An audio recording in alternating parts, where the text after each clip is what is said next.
If you watch my videos, you'll know that Love After Lockup is one of my favorite shows. I've interviewed over 90% of the cast and have enjoyed every single interview. But the Lindsey Downs interview, well, this was a little bit more special. It was my first jailhouse interview, and I didn't know the lengthy process that it takes to set up an interview. It was kind of complicated. It actually took me 6 weeks to get everything all together with my technical difficulties, having the right equipment, this and that. It was a lot to do. So I'm glad that she waited very patiently for the interview. Second of all, she was very, very open. She was at a point in her life that she said she was willing to learn from her mistakes and she wasn't going to hide anything. I found her to be extremely refreshing and extremely open. I think you're going to enjoy this interview. I know I sure did. The only other thing I wanted to tell you before we get into the interview is that the second half of the interview, because it came in two parts, the second part, you might need to turn your volume down just a little bit because the recording gets a little loud. So besides that, I think you're going to enjoy this interview. So let's get into it. Hi, Lindsey. How are you? I'm good. How are you? I just wanted to thank you so much in advance for this interview. I wanted this interview so bad. It took us 6 weeks, but it's finally going down. So thank you. Thank you so much for everything. Okay, so we're on a time schedule, so let's just get right into it, okay? How did you meet Scott? I met him on Write a Prisoner. He wrote me 4 letters before I ever responded. He's very persistent. Wow. Okay. How long did you guys date before you guys got on the show? We dated for right about 2 years. Maybe a little under 2 years. Yeah, about 18 months, I think. 18 months. How did you guys get on the show, and what made you do the show? So, of course, I'm a fan of Love After Lockup. We love watching their show in here, and it's on every TV. And so I had prompted him with it. I was like, wouldn't that be cool? And I was like, why don't you put it in for it just to see if it'll take? And he's like, I don't know. And I was like, just to see. And then all of a sudden, they're like, oh, you're cast members. I'm like, yeah. Yeah. So, did you watch the show before? So you guys watch it all the time, Scott, too? Oh, yeah. I'm a huge fan. I've always been a fan. Cool. So did you maintain a relationship with Miley when you were locked up? Oh, of course. I talk to my daughter every day. I'm very involved. I know grades. I know what days she has tests on. I know what days her lessons are and what times. So I have to pay for them. Oh, wow. Good for you. Did Scott help take care of Miley when you were locked up? Scott helped take care of Miley when I asked him to. So he paid for her Christmas presents 2 years. Wow. He took her shopping for a Christmas tree 1 year. He took her school shopping for clothes one time. And he gave her $20 to go for a field trip one time, like a T-shirt when they went to the zoo, and he went to watch her at a play one time. But that's pretty much the majority of what Scott, helped. But Scott sent me tons of money. He sent me about $20,000 or so. Wow. In the 2 years that I was incarcerated. But he didn't know that I sent almost all that money home to my child. He would send me $500 a month, and I would send about $350 home to my kid. Wow. So yeah, Scott totally took care of my kid. He just didn't know it. I don't know how he thought I was spending $20,000 in prison, but that is a lot of money. Wow. Yeah. Did you know what he looked like before you got out? Scott sent me 2 photos of him. Those are the only 2 photos I had of him the entire time. And it turned out they were 12 years old. But I had video visits with Scott like this, so I had seen him, but we had already been talking for a while the first time I saw him. So I was kind of like, this guy doesn't look like this picture. Wow. But by that time, he was already sending me a lot of money, so I could overlook the fact that he didn't look like his picture anymore. I was wondering, did you have real feelings for Scott? I had real feelings for what he did for me. Yeah. I had real love for the way he treated me. Yeah. It's very easy to fall in love with someone when you can only talk to them for 15 minutes a day. Yeah. And they're just doing all these wonderful things for you, and then you talk to them for 15 minutes, and then the next day they're doing more wonderful things for you and talking to you for another 15 minutes. You can love anybody in 15-minute intervals. Yeah, so true. Like when I got home and I was around him 24 hours a day. But while you were in prison, you thought he was a millionaire. When did you find out that he wasn't? When I started seeing all the delinquencies split bills around the house. When I found out he doesn't even own that 1998 Toyota. He had a title loan on it. And then I found out the house was rented and that we were 2 months behind on the payment. I think it hit me when the direct TV got shut off. When I was like, the TV isn't working, he was like, oh, I didn't pay it. I was like, why not? Because, you have bills you pay. I pay my bills. Oh, my gosh. I started getting a little worried because he persisted wanting me to work for his company. I actually had a job interview set up. My cousin had gotten it, and Scott refused to take me. He said I didn't need to work. He wasn't going to help me get to work. I didn't have a driver's license, of course. The DMV wasn't open. They were going to let me work just with a copy of my birth certificate because my cousin works there, so she was helping me out. He was like, no, da-da-da. So that's when I was worried because I can't work. I can't get any source of income right now. It's the middle of the pandemic. I have no source of ID. Yeah. Nobody wants to hire anybody that shows up with a FBOP ID like, hi. Yeah, yeah. So that's when I realized that there might be some trouble. That's shocking, and what a way to find out. In your pre-interview, you said he doesn't have a successful business. Do you still stand by that statement? Yeah, I stand by that statement. Scott got more money off of the unemployment from his business than I think he ever got off of his business. He's filed bankruptcy twice. Wow. He doesn't have anybody working for him, even though, he filed that he has people working for him. He actually filed that I worked for him in the years I was incarcerated when we were dating, which I didn't find out about that until I got home.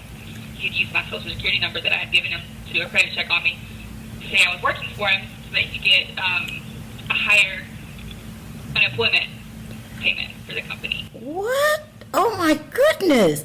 Okay, so where did you think he was getting all this money that he was spending on you? I didn't know Scott's son passed away a couple years before I met Scott. What I did not know is that Scott got a $100,000 insurance payment from Connor's death. And that's pretty much the money he went through. He pretty much went through that money in between the time we talked. It was pretty much gone by the time I got home. Wow. And he was buying things like bikes, and he bought an RV, which he lived in the RV for 2 months before he rented the house in Mississippi. That he just moved to Mississippi and was living in the RV. But he would buy, bikes and RV,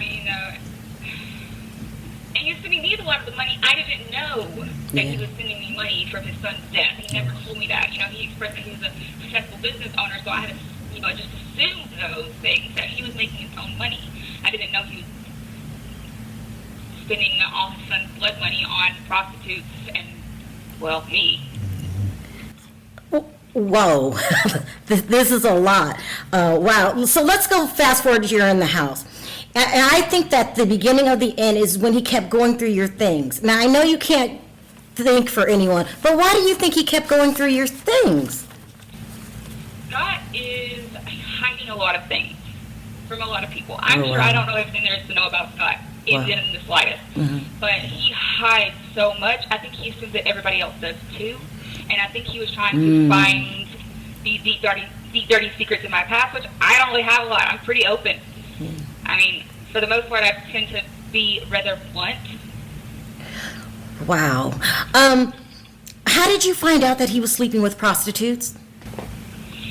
So when I went through Scott's office is when I started finding, and I tell you, it's just immense. Page after page, text after text, day after day, search after search on the computer.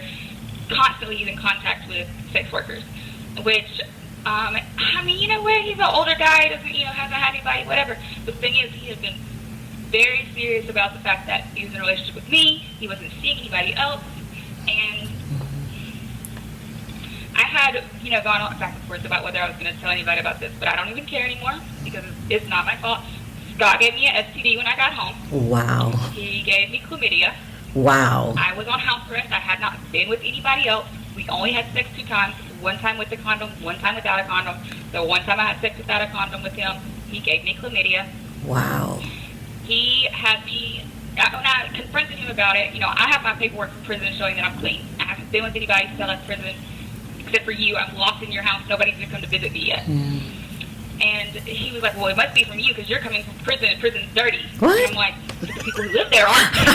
We're rather clean.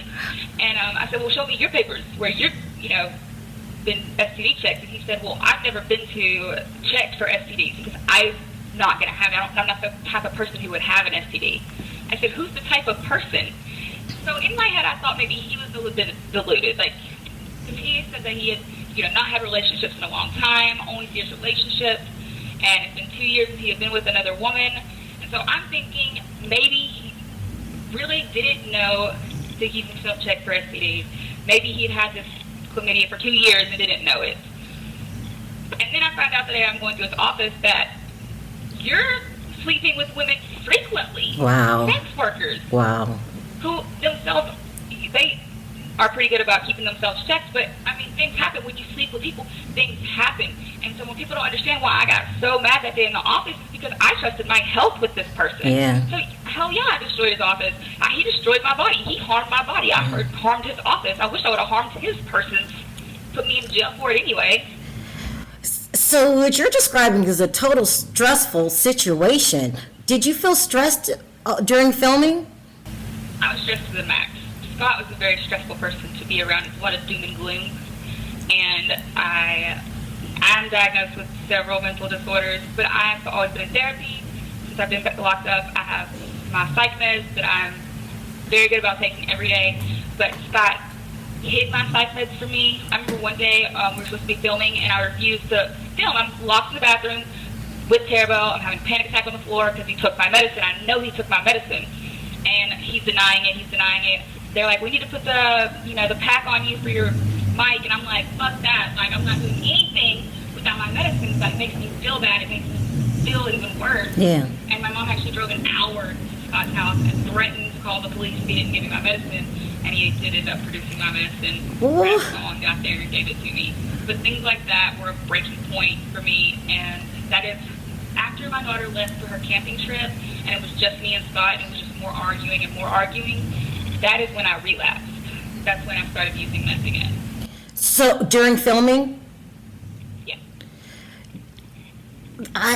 Why do you think he hid your medicine? That's a very serious thing that he did. We're about to cut off, but we have another interview soon, right? Yeah. I'll see you in part 2. I mean, this is absolutely... Okay, so I'll see you for part 2? Part 2. Okay. Thank you, Lindsey. Okay, Lindsey, this is part 2 of the interview. At the end of part 1, you described a very stressful situation with finding out about prostitutes, learning you had an STD. That was very, very stressful and led to your relapse. What happened when Tara Bell entered the picture? Okay, so Sharrell and Scott didn't really get along. And when I say that, I mean she hated him. And I'm pretty sure the feelings were mutual on his part. But he's messing with her so bad. Like, you see he's not going through my stuff, but you don't realize that he's doing the same thing to Tara Bell, too, just because she's around me. I didn't have a vehicle to drive. Scott only had the single cab truck. So anytime we took Miley anywhere, Tara Bell had to drive me and Miley, except for one time she loaned Scott her car to drive it. But, we had gone to my mom's house. An ex-boyfriend had written me a letter there, an ex-boyfriend I don't contact, and I had left it in her car. The next day I went to Scott's office to use the computer, and I see my letter there. And I'm like, Scott, where did you get this? And he said, oh, well, I found it. I said, I'm pretty sure I left it in Sharrell's car. He said, oh, well, the door wasn't shut all the way, so I just went to open and reshut the door. I said, and while you were reshutting the door, you went in the glove box and got this letter out because that's where I left it. And he's like, well, why did you tell me an ex-boyfriend had written? And I'm like, because I wasn't going to write it back. But then it was, so of course I told her about that because it's her car he's going through, So he's going through her things too? Yes. Oh, and wow. Then one night, Scott has a drinking problem. One night he got really drunk, and I always had my cell phone on me. I'm addicted to my cell phone. But me and Sharrell have the same phone. Mm-hmm. I have the case on mine, she doesn't. She went and put her phone on my charger in the bedroom, and it comes up missing. And Scott's like, I don't know, maybe Zach took it. And Zach's playing Xbox. He's like, no, everybody knows I didn't take it. And Scott's like, well, I didn't take it.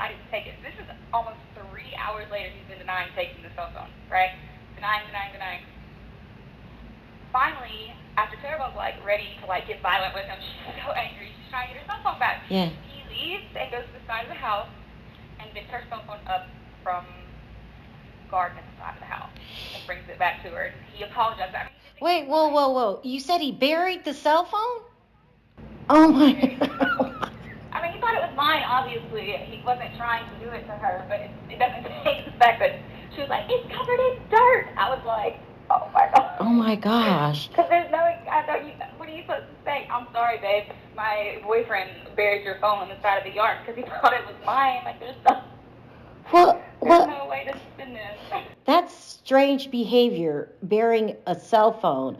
I could see how you got stressed out. What were you said Terabelle did not like him? Like what was their relationship like? Their relationship was not speaking as much as possible, and just avoiding each other. They did really great at avoiding each other at all possible costs. I mean, Scott didn't know that I had a relationship with Terabelle. Scott's like kind of homophobic. Like when I Wow. say that, I mean like he's really homophobic about men being with other men, Mm. but not quite so bad about women being with women. I had actually tried to talk to him about it before because I was going to tell him that I had a girlfriend, but it's really hard to come out to somebody who's so, you know they're gonna talk negative, you know they're gonna think negative about you. It's just not something. I just didn't tell him. Looking back, do you think he suspected that that was your girlfriend? He certainly didn't act like he suspected it. Hmm. So you never told him the whole time? He found out when he watched that episode. Wow. I mean, very chaotic. So why didn't you just leave? I did not leave. The probation officer said that I had to stay within that county. I had moved away from home so that I could get around new people, places, things, which legal advice for people returning who are addicts who don't want to fall into the same lifestyle. Great. So that was the ideal list of the Olive Branch. I'm over an hour away from my mom and everybody else I know. The problem is that probation officers are set by county in the feds, and because of the pandemic, you could not transfer probation officers. I could not transfer houses. Then I could leave his house, but I couldn't leave Olive Branch. But nobody was renting. Apartments weren't even, talking about opening up anytime soon. I didn't have an ID because the UMBs were closed, so it's not like I could have really done anything anyway. There's a rumor going around that Scott has a criminal record. Do you know anything about that? Scott does have a criminal record. Oh. I knew about it. Scott, now I had, because you can, back when I first met Scott, I had asked Terabelle to Google him, and she found the criminal record, but it's a misdemeanor. And he had described it to me as a situation where, as a child protective services worker, he was victimized by a younger woman who had used him to, I don't really know how he convinced me that he'd been used by her, but I remember somehow he had Something like convinced me that. that he had been victimized by this younger woman and that he had gotten a misdemeanor for something to do with his job. I found out when I got home, when I went through his computer. You didn't see on the show, but I had actually read the court records that he had on copy of his computer. He was actually charged initially with a felony. He Wow. had a young mother on his caseload. He had Wow. been providing her with like gift cards and sending text messages back and forth that were Mhm. inappropriate. Mhm. And he then asked her for sexual favors, and Oh she denied wow. him. Oh wow. And via a letter, he had basically threatened to take her kids if she did not provide him with sexual favors. The girl told her mom. The mom went to CPS. They immediately fired him, of course, and it was dropped down to a misdemeanor as long as they would drop the case against the younger woman. And her name was never released because she's underage. Oh my. Oh wow. Okay, there's another rumor going around about did you shoot an ex-boyfriend? I did shoot an ex-boyfriend back in 20, maybe 14 or 15. Um, I have been in relationships with like domestic violence and Oh. abuse, Mm. and both emotionally and physically. And I have told every boyfriend I'm with now, I'm not going to put up with that ever Yeah. again. Yeah. I will not go through it again. And I had an ex-boyfriend put his hands on me. He pushed me through the closet, and then he kind of backhanded me, as bad as that sounds, but he slapped me, and I shot him. Wow. That's And of course, he was investigated, and I was cleared for oh. self-defense. So, yes, I did shoot an ex-boyfriend, but he has apologized since then. Yes, he apologized to me for putting his hands on me, and we have a good relationship. So, So but how not a did relationship that we would ever be together, because I feel like if it happens once, it will happen again. Well, that's what they say. Yeah. So how did the relationship end with Scott? Did he put you out? Did you move out? How did this work? So I actually left Scott in the middle of filming. If you ever wonder why my portion kind of just left off, is because I left off. I didn't care. I packed my things. Well, not a bunch of it. I packed, a couple bags. I packed Miley Grace's things, and I was like, look, I'm gone. I don't care if they violate me. I don't care what the results are, because I could not get approval to leave. Yeah, you had to get approval. You're saying you left without approval? I left without approval. Oh my gosh! I Wow. left, and I was gone for 3 days when I got what is it called, when they send you the thing that says you have to be out in 30 days, eviction notice. Yeah. He sent me an eviction notice via text message 3 days later, and I said, okay, I wasn't staying at the house anymore, and I said, okay, I'm going to get my stuff as soon as I find out where I'm going next, because I was wanting somewhere for me and Miley Grace, and the DMVs had just opened up, so I had just gotten my driver's license. It was pouring down rain. I was so excited. It was like a wet cat. My driver's like, look, everybody. And that next week, though, he went to my mom's house and threw everything out, all my Miley Grace stuff in her yard while she was not home. Whoa! He threw your stuff out on her lawn? Mine and my daughter's stuff out. Oh my Threw it out gosh! in her yard. Oh my gosh! And but he kept everything that he wanted. All my family had come and visited from Florida. Met Scott, stayed at the house for the weekend, and they had purchased all the things for the house. And if you notice, there's a lot of decorations and stuff that weren't there in between love and life. My family had come and decorated. Scott bought the couch. My family bought everything else. Wow. So, yeah, like they Wow. the entire bathroom, all these pictures, stuff on the walls. And my brother had taken me to get these cute little towels, little sprinkles on them and everything. He kept all of that. He kept the Xbox that he had bought Miley for her welcome home present. He kept that. He kept the bed he had bought her. He kept all the decorations for her room. He kept my Alexa that Mom had bought me for Christmas. Yeah. I was supposed to be home by Christmas the year before. Mom had bought me a present. I didn't get it, so I got home. I got it when I got home. He kept my Alexa, but honestly, I was like, well, this is so petty. So I called the Southern County Police Department for a peacekeeping service, where I would go to the police and we would ride to the house, and I would go in and collect things that I had receipts for, and I had receipts for everything. And when I got there with them and tried to get ready to enter the house, is when they found out that Scott had put charges on me for scratching his head. Oh my gosh! Are you serious? Wow. And I found out that he had put the charge on me and they had to arrest me, and I bought it out. And then I was like, you know what? He can have the stuff. I don't care. I'll buy my child all new things. I don't even care. She wants a new bed, I'll buy a new bed. And I did. She got an Xbox that Christmas. She got a new computer that Christmas. So was that the last time you two seen each other or talked to each other? Scott wrote me several letters after I got incarcerated. Congratulations, you're locked back up. Ha letters. Oh my gosh! That I had to have Scott's letters blocked from each facility I was going to. And then when I got here, I had to talk to, there's a prison police service here that I had to talk to make sure he couldn't write me here. And of course I blocked him on email, so he can't email me here. And that's when I started getting the pennies. Scott started sending me 1 penny every week. Wait, so what? That name would show up on my account. And I actually printed it. I have my counselor printed off for me just a few minutes ago. Let's see. I only had to print off the first page. You see where it's highlighted? Yeah. Instagram. Scott. Oh my gosh. What is the purpose of this, Lindsey, besides harassment? Just, I think maybe he was trying to, I think at first when he was writing me all these letters, he was wanting me to respond, but I'm moving forward with my life. My life's never going to have anything to do with Scott ever again. He wasn't healthy for me. The whole reason I reached out to this writer-prisoner was to find new people, because addicts, we attract each other. We're like magnets. I can walk into a room with 2 addicts and 100 people, and I'm going to find those 2 addicts on accident. And so the whole point of me getting on this website is I'm going to find good people for me that are going to help me move forward in my life outside of where I already know. And that's not what I found with Scott, sadly. And I know that, and I realized that it wasn't the healthy relationship I thought it would be. But Scott, for whatever reason, is still stuck on this relationship. And the thing is, what kills me is that it costs like $10 to send money to a prisoner.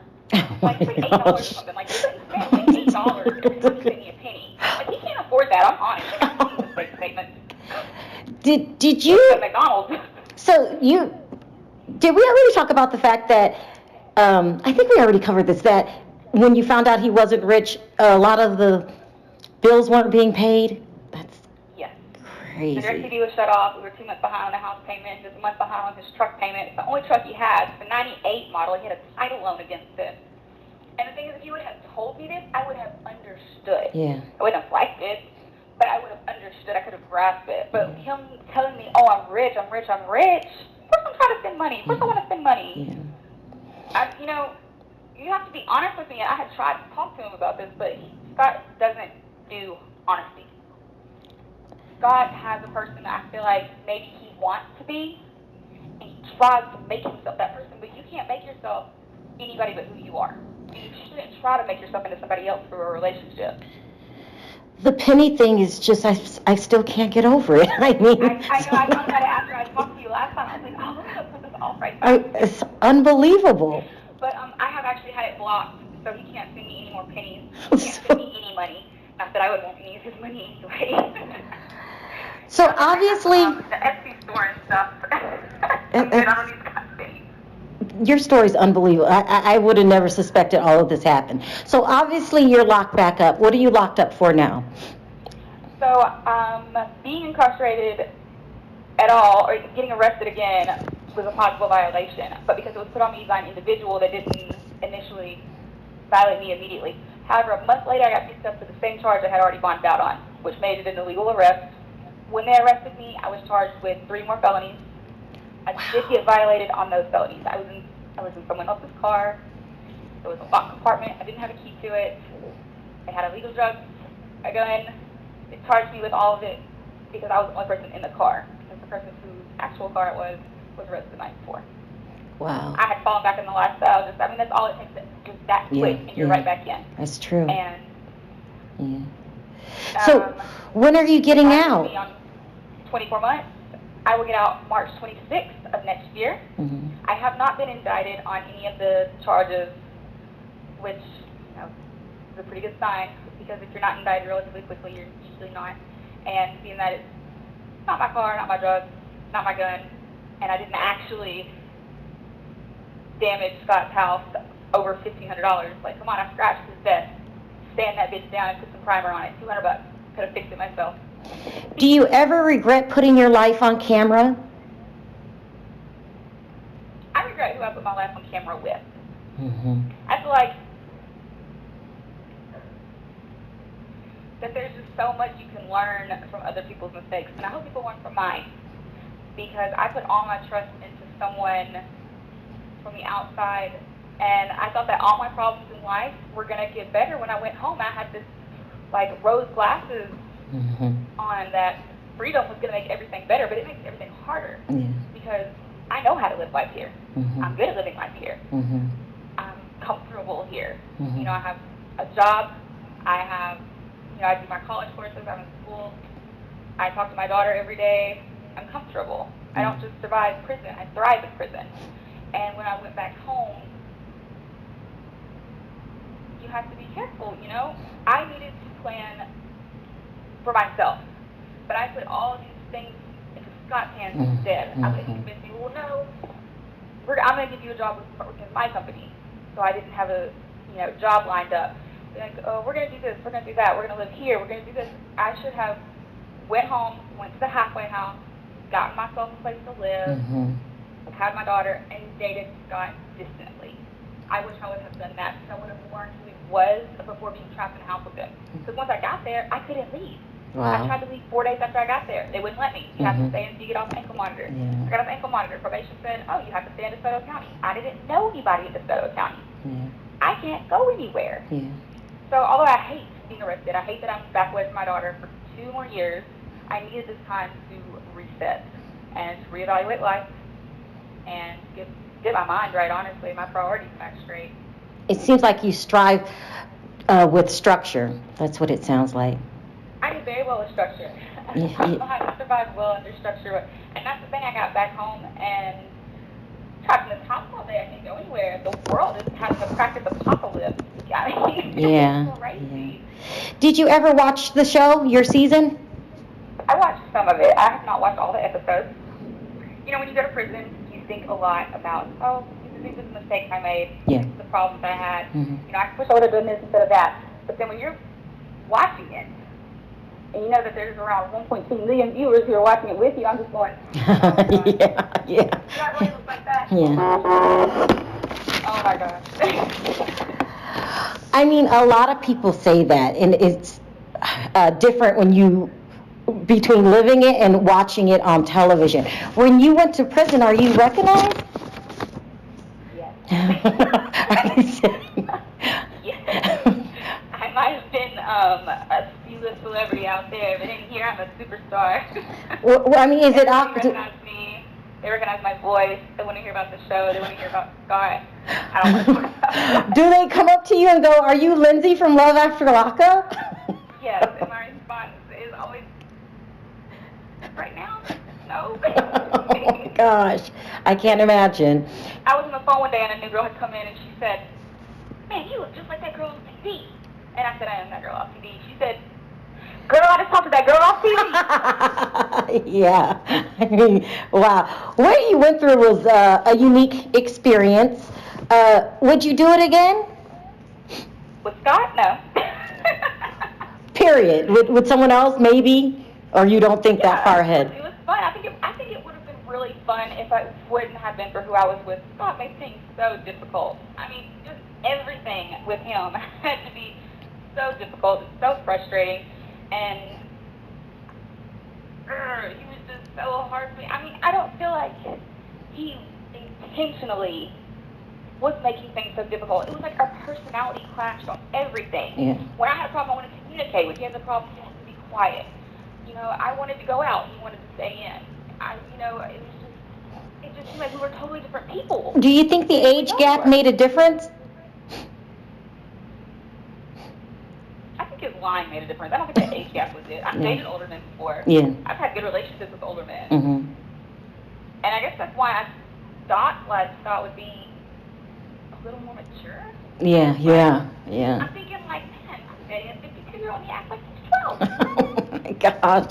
Yeah. I mean, I was just really frustrated with him. And I know he has this thing that I have a young mindset, but I am young. Yeah. Hell yeah, I have a young mindset. He's 52.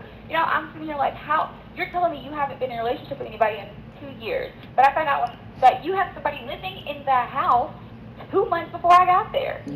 And when I was upset about it, he said, "You have no reason to be upset about that." I said, "How do I have no reason to be upset about that? You had another female living in the house." Oh my gosh. Bought for me. And he said, "Well, she was almost 60. And I said, "What does that matter? What does her age matter?" He said, "I would never date somebody that age." I said, "That's your age." Oh my, how did you find that out? I mean, that's... He actually confessed? Told me after I had gone through his email. Oh my gosh, Lindsey, I mean, wow. Because I was getting back at him. I felt like he's going through my stuff. I'm going to go through his stuff. He's not going to like it. But then when I started going through it, I was like, holy crap, who is this person I'm living with? I felt like I was on TV where they were like, "You don't know who you married." Well, I want to thank you for doing this interview. It was mind-boggling, and I really appreciate your honesty. You didn't have to open up the way that you have. And for so long with all of my technical difficulties, it's been 6 weeks, and you waited patiently, so I really do appreciate that. Do you have any final words or anything you feel like you need to say? Yeah, for people who are doing time with their family members who are incarcerated, people who are incarcerated recently got home, you have to be prepared for all the downfalls, because there are so many that you don't prepare for. Yeah. Like I said, I had the idea that freedom was going to make everything better, and that's just not how it is. You have to be realistic. You have to have your mindset on doing good no matter what, and it's so easy to fall back into that addiction of whatever you're in for. Whatever crime you're in for, can be an addiction. Money's an addiction. Drugs are a huge addiction. Drugs are my addiction. Yeah. And so your advice is just to go into a structured environment that you structure for yourself? And plan with your, I think you should plan for a support system, and you should plan a backup plan. And then probably a backup plan for that backup plan.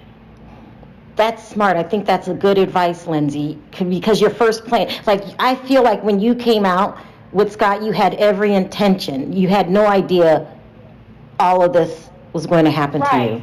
Right. Nobody wakes up in the morning and says, today's the day I think I'll relapse. Yeah. That's not realistic. Nobody goes home from prison. Well, I mean, not many go home from prison and are like, man, I can't wait to get back to a life of crime. Yeah. Like, nobody consciously wants to live the life of a criminal after they've just did years in prison. Yeah, it's true. It's not something I wanted to repeat. It's not something I want my life to be. It's not something I want my daughter to see. Yeah. It's embarrassing to come back to prison, honestly. The first time, it was my very first offense. I'd never been incarcerated before. But this is a conscious mistake that I made. And I had to tell my daughter, hey, I'm going to be gone. I remember my first phone call when I talked to her, and I said, baby, I'm back in jail. And she said, well, are you going to be gone for a long time? And I said, I don't know yet. Oh, wow. And this was in the summer, because I was arrested in July, 10 days before her birthday. Wow. She said, well, are you going to be home on my birthday? I said, probably not. And she said, well, are you going to be home for Christmas? And that's when I was just like, you have to feel ashamed. This is my child. I'm supposed to be there for her. And don't be ashamed, Lindsey, as long as you learned, and it feels like you really learned. Oh, okay. Say that again, I lost it for a second. I said, don't be ashamed as long as you learn from your mistakes, and it feels like you learned, and you've given great advice to others that may be in the same predicament that you're in. Listen, I'm planning for my reentry in 9 months already. I want support systems, I want my therapy, It's important. Groups. Yeah. I want, everybody I want to feel like I can talk to everybody around me and tell them about my problems. I don't want to try to hide it inside like I did last time. Good for I kept you. thinking, well, I'll just fake it until I make it. Yeah. But that doesn't always work. All right, Lindsey, I'm looking. I'm so, your honesty is so refreshing. I wanted to thank you again. This has been an excellent interview. We might have to do it again.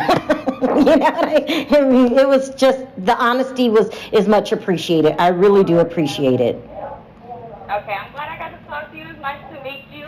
And I'm glad I finally opened up a little bit because, good for you. For so long, it's hard to be honest with the world. Yeah. It's hard to be honest with and open yourself up to criticism. Yeah. Because although I don't respond to any negativity on social media, that doesn't mean I don't read it. Right. My mom doesn't read it. That doesn't mean my daughter, even though she's not allowed to, doesn't read it. And she gets her feelings hurt. My mom gets her feelings hurt. I get my feelings hurt. And so it's hard to open up to people when you're afraid that they're going to bash you. Yeah. I hope you don't, you know how to sort out the good criticism between the bad, because I do have a good, I do appreciate every bit of support. Oh, we only have 6 seconds. Yeah. Sorry. Thank you so much, Lindsey. I really appreciate, this has been a great interview. Thanks again. Thank you. Take care. Bye-bye. Wow, she sure did tell us a lot that the show left out. I'm very appreciative of that. Let me know your thoughts of this video in the comments section. And if you have any words or thoughts or comments for Lindsey, don't forget to include those too. Until next time, talk to you soon. Bye for now.